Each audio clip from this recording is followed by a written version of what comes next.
I thought that one of the highlights of the trip was the horses. We had a lot of fun with the barf sign. And I have a bottle of barf in my linen room by the Tide box. Some think the pollen is coming from the poplar tree. Actually, it comes from the women poplar trees.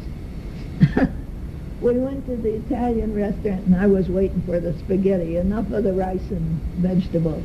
But we got blah, fried potatoes, and veal. That was not a good moment for me in the food department, but we did meet a man from Scotland who was in charge of tourism in Kyrgyzstan. Imagine that. What could he possibly know about the people here and the tourists? We went to the market, and when we got there, it was almost empty, and it was very quiet, and we found out the bozos were on strike against the government because they were raising the price of the stalls. Then there we were, videotaping and taking pictures, and Tom says, no, we must go, or they will think our film will go on the TV, and then we could go to jail. So we moved out of there.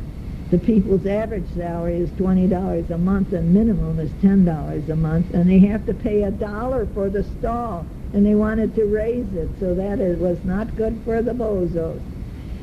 So, as it was Easter Sunday, we went to the Ascension Church. It's a Russian Orthodox. It was all gold with huge icons inside, all over gold, no seats, the bench in the back for the old. I lit tapers for Ralph and Tom, and someone said, put in a donation. I said, no, not for the church. We will give to the people out front. When you came in, it was like running a gauntlet. There was 20 on one side and 20 on the other, all begging. And I said, not to the young ones, only to the old ones like me.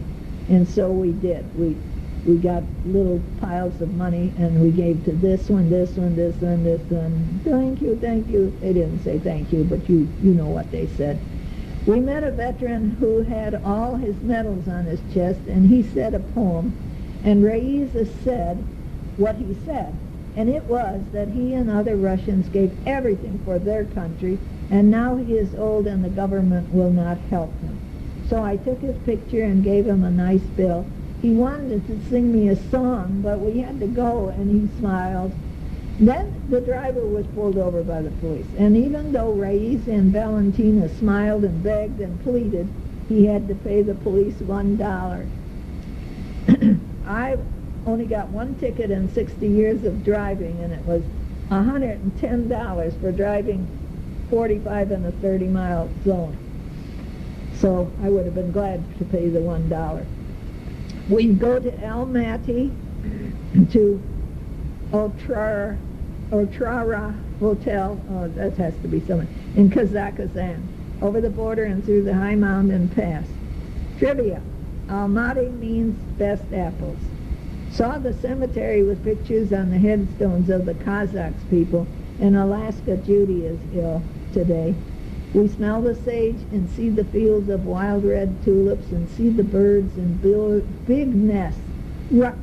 I think Harvey said it was rucks. And sweet Valentina gave us felt slippers, and she leaves tonight, and I'm sorry. Garbage is swept in piles in the street, and trucks come and shovel it in. Trivia: is this correct? The largest countries are Canada, USA, China, Australia, Russia, Kazakhstan. Some say it is wrong. Doug, tell me what it is.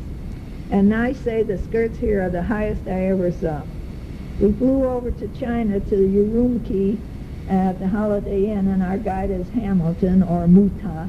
This is an autonomous Uyghur region. Xinjiang. The town is loaded with boys and girls washing all the fences and signs with waters and rags, and mile after mile, all in white and blue outfits. Once a year they do a good deed. Matthew is our head guide now. Raisa helps, but now in China she is a tourist, just like all the rest of us.